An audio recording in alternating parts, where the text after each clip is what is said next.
Hey! Today we're diving into something that might seem a bit complex at first, your baby's spinal curves. Now, I know what you're thinking, spinal what? But stick with me. This isn't just fascinating, it is so important for your little one's development. So, let's unravel the mystery of those adorable baby backs together. If you're new here, I'm Kaili, your go-to holistic baby guru. As a pediatric occupational therapist and infant craniosacral therapist, I specialize in helping your little ones thrive from the start. Today, I'm talking about why their tiny spinal curves are more important than you might think. Babies are born all curled up with a very C-shaped spine, quite different from the adult, more S-shaped spine that helps us manage gravity's demands. But why does this matter? Well, without the right development of these curves, your baby might actually face challenges with basic functions like sitting, rolling, even crawling. And these spinal curves really are the quote-unquote backbone of development. So let's break it down. Initially, your newborn spine looks like a C curve from their time all curled and scrunched up in utero. And this is very different than our spine as adults, where we have more of an S-shaped curve. As adults, we have this curve behind our neck, which is called the cervical curve.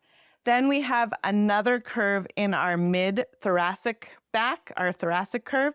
We have another curve in our lower back, our lumbar curve. And then we have our sacrum or our tailbone, which is the sacral curve. And these curves are really important because they allow us to walk in an upright position against gravity, and they help spread the gravitational load of pressure in our bodies. Okay, so back to our babies who are born with this C-shaped curve. Their spines start to stretch out after birth, but this happens over time and with lots of movement experiences. Until these various curves start to develop, a baby won't be able to move much on their own.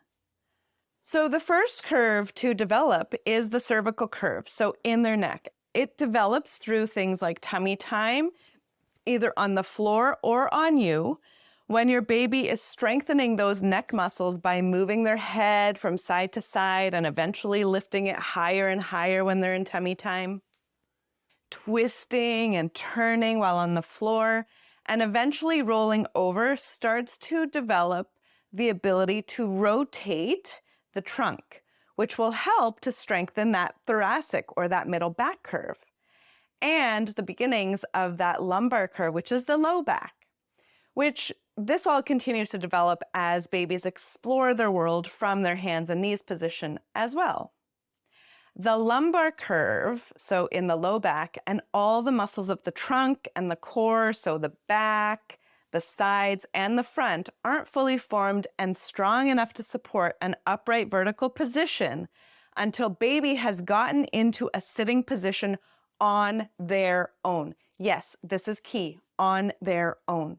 The independent sitting milestone is baby's first true vertical position and what allows them to sit and move without falling over, as well as stand and eventually walk.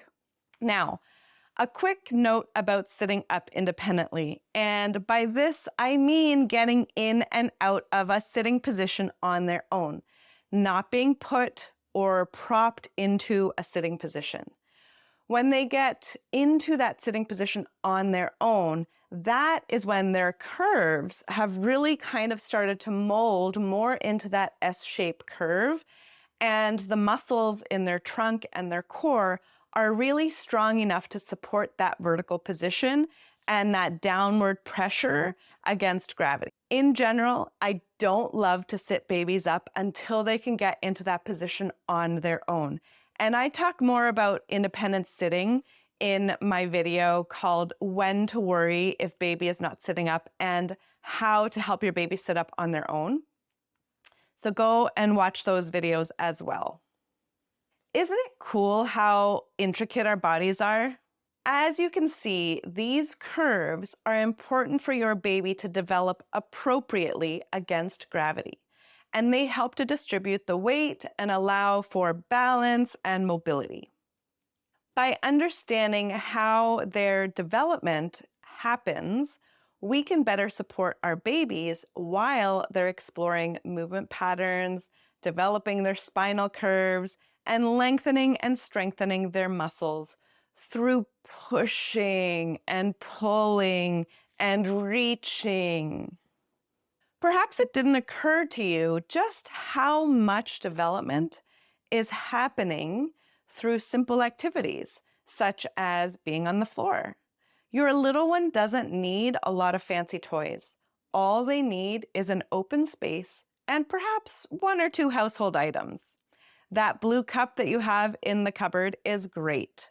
A water bottle, a pot, a wooden spoon, or even balled up socks. Those are always a favorite in my house. All of that will do. And of course, you are their most favorite thing in those first few months especially. To support your baby through this incredible journey, check out my Holistic Baby Bundle course.